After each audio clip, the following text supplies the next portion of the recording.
Lucille's legacy in a junkyard full of road relics. Hydro, Oklahoma. It may be a quiet little town these days, but Route 66 runs like it through a vein of history.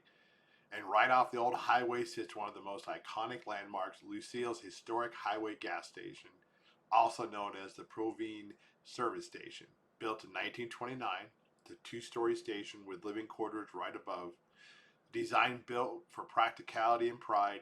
You lived where you worked, and you looked after folks coming through. In 1941, Lucille Hamons took over, and she ran that station for nearly 60 years. Folks called her the mother of the Mother Road, and not just because she pumped gas. She ran it like a little roadside cafe, serving sandwiches, candy, cold pop, and some of the friendliest service on the highway. They say she had the coldest drinks in the whole state, and I believe it.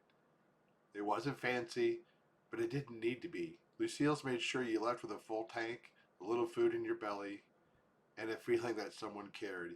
Even after the interstate pulled the traffic away, she kept that place open. That kind of heart is what made Route 66 what it was. Today, the station doesn't sell fuel anymore, but it's been restored and preserved. Vintage pumps out front, historical marker by the door, and a quiet kind of pride that stands strong in the Oklahoma wind. Now, just a few miles across the freeway, there's another kind of treasure, Rustbusters Recycling. This isn't just a junkyard. This is a field full of road relics. It's big, real big. Rows of old trucks, coupes, wagons, sedans spread out across the land, and each one with its own story to tell.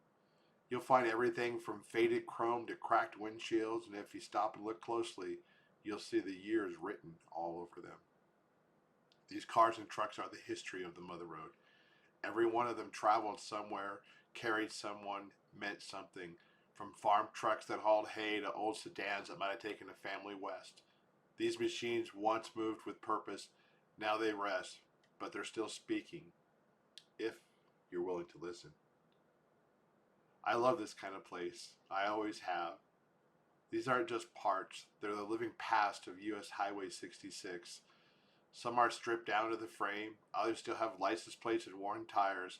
It's like stepping into a gallery where every piece is rough around the edges, but full of life.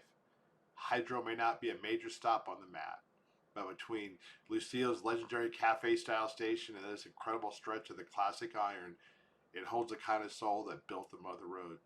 And if you're traveling Route 66 to find the past, this is one place that you don't want to miss.